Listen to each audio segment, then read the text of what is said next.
Morbi Halvad highway પર Ashok Layland ટ્રકમાં અચાનક આગ, ફાયર બ્રિગેડે આગ પર કાબૂ મેળવ્યો. હળવદ તાલુકાના ચરણવા ગામ નજીક ઈરાવન ફાર્મ પાસે અચાનક અશોક લેલેન્ડ ટ્રકમાં આગ લાગી હતી. GJ32V2126 નંબરની ટ્રક મોરબી હળવદ હાઈવે પર હતી ત્યારે અચાનક આગ ભભૂકી ઉઠતા આસપાસના વિસ્તારમાં દોડધામ મચી ગઈ હતી. ઘટનાની જાણ થતાં ફાયર બ્રિગેડની ટીમ તાત્કાલિક સ્થળ પર પહોંચી હતી અને આગ પર કાબૂ મેળવવા કામગીરી હાથ ધરી હતી. આગ લાગવાનું ચોક્કસ કારણ હજુ સુધી જાણવા મળ્યું નથી. સદનસીબે આ ઘટનામાં કોઈ જાનહાનિના સમાચાર સામે આવ્યા નથી. પોલીસની અને સંબંધિત તંત્ર દ્વારા વધુ તપાસ હાથ ધરવામાં આવી છે. રિપોર્ટર વિપુલ મઢુતરિયા.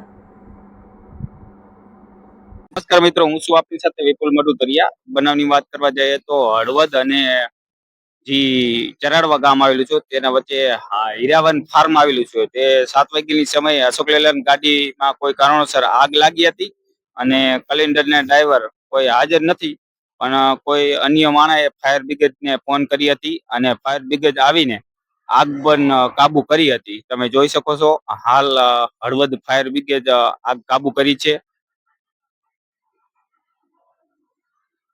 અશોક લેલેન્ડની ગાડી છે, GJ32V2126 નંબરની ગાડી છે. કોઈ કારણોસર આગ લાગી હતી અને મોરબીથી માલ ભરીને હળવદ તરફ જઈ રહેલી હતી.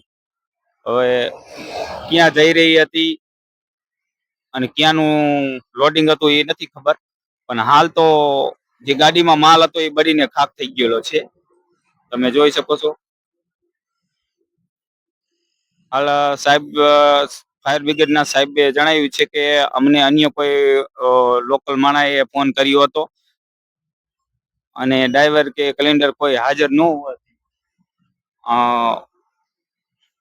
સાહેબે આવીને હાલ તો જે ગાડીમાં જે આગ હતી એ કાબુ કરી છે.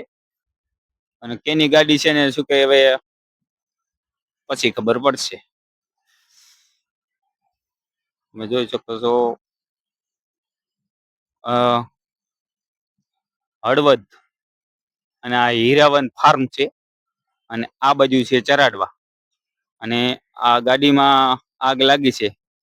કયા કારણે લાગી, શું કારણે લાગી એ હજી હાલમાં ખબર નથી, પણ વધુ તપાસ હળવદ પોલીસ કરશે.